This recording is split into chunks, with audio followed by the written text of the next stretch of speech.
Fano fighters are receiving weapon shipments from a foreign country. Which country? An international news source made this claim. The news source named the country too, which is providing weapons to Amhara Fano groups. How credible is this claim? Very important development, by the way. Before this important news story, I would like to have a look at two other big developments from today. One is from the Middle East, and the other one is from South Asia, where I live. In the Middle East, Israel hit the fifth country today. Israel conducted airstrikes on Qatar. Qatar is the fifth country which has been hit by Israel since the start of recent Israel-Hamas war.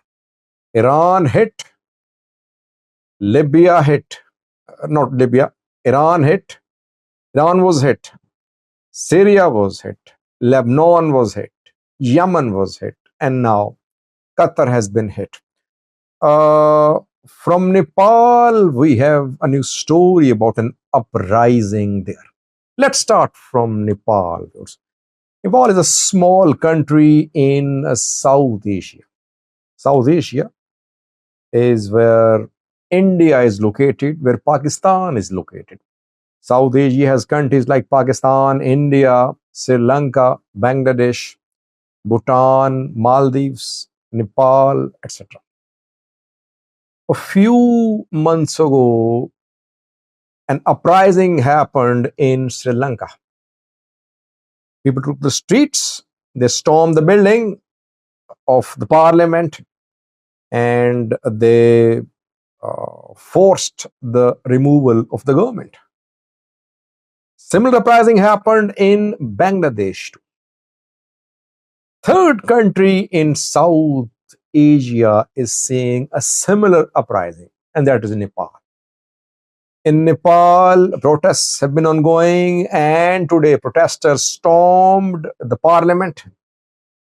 They set Prime Minister's office on fire. They set offices, residences of ministers, government officials on fire. They publicly tortured finance minister. They stripped him naked and they just beat him on the streets of Nepal. KP Sharma, Nepalese Prime Minister, has resigned. Military is calling for calm. India has huge influence in Nepal. Nepal is a small country, just 30 million population.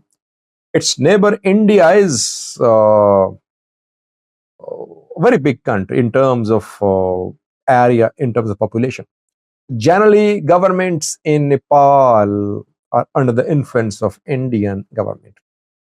India has immense influence there in Nepal. Indian media is saying that the uprising in Nepal is against some social media restrictions put in place, but Nepalese people say that they are rising against corruption. This government is not delivering. Government is pro-India, by the way. In Pakistan, too, in May, over a year ago, around 2 years ago, people took to the streets. They tried to march towards military headquarters. But that uprising did not achieve any results. Military crushed that uprising. Now, Qatar viewers, Israel conducted strikes on Doha, Qatari capital today. Qatar is known for mediating. It mediated between Americans and Taliban. It's mediating between Israel and Hamas. Qatar is home to several parties which are in dispute, and Qatar mediates. But Israel hit the center of mediation today. Israel hit a Hamas delegation which was holding talks uh, in Doha, Qatar today. Israel conducted strikes on Qatar. Qatar does not share a border with Israel. Israel used military planes to target uh, Hamas delegation in Doha. 15 fighter jets were used, which fired precision munitions at a building in Doha. The fighter jets did not fire from Israeli airspace. They breached neighboring countries' airspace. I think from Israel, they entered Jordan. From there, they entered Saudi Arabian airspace. And maybe from there, they entered Qatari airspace. There, they carried out these strikes. Uh, Americans were consulted. Israel consulted. It took American leaders into confidence, and after that, it hit uh, the Hamas delegation. By the way, Qatar a few months ago gifted a 747 plane to Donald Trump. $400 million was the price of that plane, gifted to Donald Trump, US President, by Qatar. Our Qatari capital has been hit. Which Hamas leaders have been killed? No official confirmation so far, but several top leaders were there when the building was hit in Doha. Khalid Mashal is one of the well known political uh, representative of Hamas. He was there. Musa Abu Marzouk was there. Uh, Khalil Al Haya, Zahid Jabrain, Nizar Odullah. These people were there, but no official confirmation how many have been killed, who were killed. But uh, top, it seems that top negotiators of Hamas have been killed. So, fifth country has been hit by Israel: Iran, Syria, Lebanon, Yemen, and now Qatar. Israel, it means, can hit anyone, anywhere in the Middle East, in Africa as well, it seems.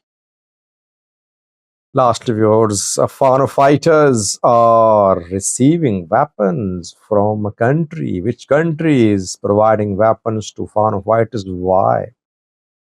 The Economist has published an article. It was published around 48 hours ago. The Economist is a UK based news source. And the news source claims that Egypt is providing weapons to Fano fighters. Not rumors. The Economist is not reporting that there are rumors. It's confirming that Egypt is providing weapons to Fano fighters. Why? According to The Economist, Egypt is not happy with the building of the dam, Gerd Dam by Ethiopia, which was inaugurated by Ethiopian government today. Instead of hitting the dam directly, Egypt has decided to back anti-Ethiopian government armed groups. That is why Egypt is supplying weapons to Amhara Fano fighters. Amhara Fano fighters have been fighting the Ethiopian security forces for the last 2 years. These Fano groups want to remove PM Abiy's government. Question is, are Fano fighters in a position to receive these weapon shipments from abroad? Are they in control of border areas? Yes, they are in control of Ethiopia, Sudan border areas. Quara has been under their control for almost a year. They have their presence in Sudan, Ethiopia border areas. Secondly, they are connected with Eritrea through Sudan. So Egypt can send weapons to Sudan, and from there, weapon shipments can be delivered to Fano fighters. Secondly, Egypt can deliver weapons to Eritrea. Eritrea can supply these weapons to Fano fighters through Sudan. Sudan is the transit for the delivery of these weapon shipments from Egypt to Fano fighters. Thanks for watching.